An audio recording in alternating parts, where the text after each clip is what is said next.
होली को लेकर बहुत से किस्से, कहानियां और पौराणिक कथाएं हैं। होली की प्रमुख कथाएं राधा कृष्ण के प्रेम, कामदेव और रति के पुनर्मिलन, भक्त प्रहलाद और होलिका से संबंधित हैं। लेकिन होली से जुड़ी एक रोचक कथा और भी है, जिसके बारे में बहुत कम लोग ही जानते होंगे। माना जाता है कि ये कथा भगवान श्री कृष्ण ने द्वापर युग में युधिष्ठिर को सुनाई थी। कहा जाता है कि होली की इस कथा के माध्यम से भगवान श्री कृष्ण ने युधिष्ठिर को संपूर्ण संसार के सार का ज्ञान करवाया था। पौराणिक कथा के अनुसार एक बार धर्मराज युधिष्ठिर ने भगवान श्री कृष्ण से होली के आरंभ की कथा के विषय में सवाल पूछा। इस सवाल को सुनकर भगवान श्री कृष्ण मुस्कुराए और उन्होंने धर्मराज युधिष्ठिर को होली की कथा सुनानी शुरू की। भगवान श्री कृष्ण बोले, एक बार भगवान श्री राम के पूर्वज रघु के शासन में एक असुर स्त्री हुआ करती थी। वो असुर स्त्री गांव के लोगों को मारकर खा जाया करती थी।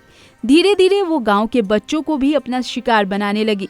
उस असुर स्त्री से गांव वाले बहुत परेशान हो गए थे। गांव वालों की इसी परेशानी को दूर करने के लिए एक दिन गुरु वशिष्ठ ने उन्हें बताया कि उस असुर स्त्री को मारा जा सकता है। उन्होंने कहा कि गांव के सभी बच्चों को मिट्टी से उस असुर स्त्री की मूर्ति बनाकर एक चौराहे पर रखनी होगी और उस मूर्ति के चारों तरफ उपले, लकड़ियां और घास फूस जमा करके इस तरह से रखनी होगी कि वो असुर स्त्री अपनी मूर्ति ना देख पाए।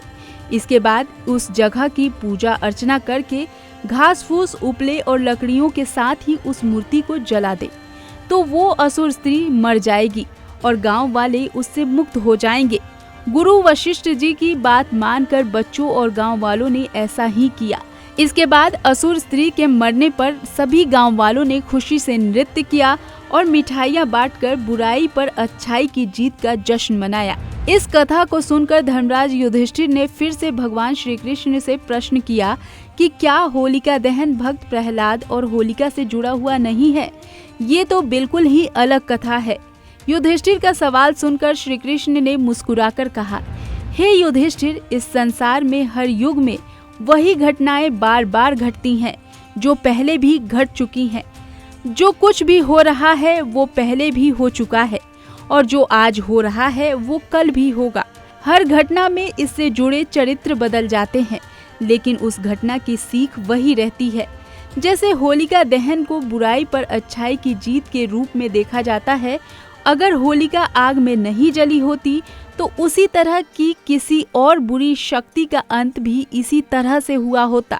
जैसे जिस तरह भगवान राम ने रावण को मारने के बाद अयोध्या में वापसी करके राम राज्य स्थापित किया था, उसी तरह हर युग में बुराई का अंत होकर फिर से राम राज्य स्थापित होना ही है। ये घटना बार बार हर युग में खुद को दोहराती रहेगी।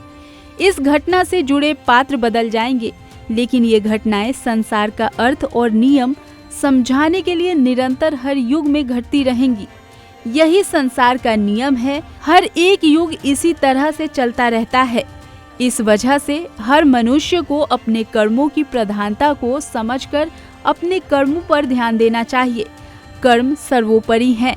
मान्यताओं के अनुसार भगवान श्री कृष्ण की इसी कथा को सुनकर युधिष्ठिर इस संसार के नियम को जान गए थे।